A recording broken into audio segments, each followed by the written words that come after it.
All right, so workbench tree render indent guides controls whether the tree should render indent guides.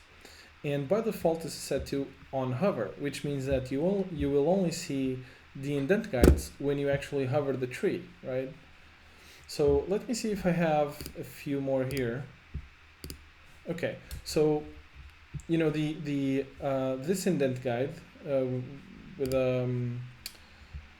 with a file or folder that you have selected will always be there, but the other ones won't, right? Unless, of course, let me close this out.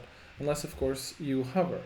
Now, I would rather have them always showing up. So let's see what other options we have here. We have always, which is probably what I'm looking for. I love it.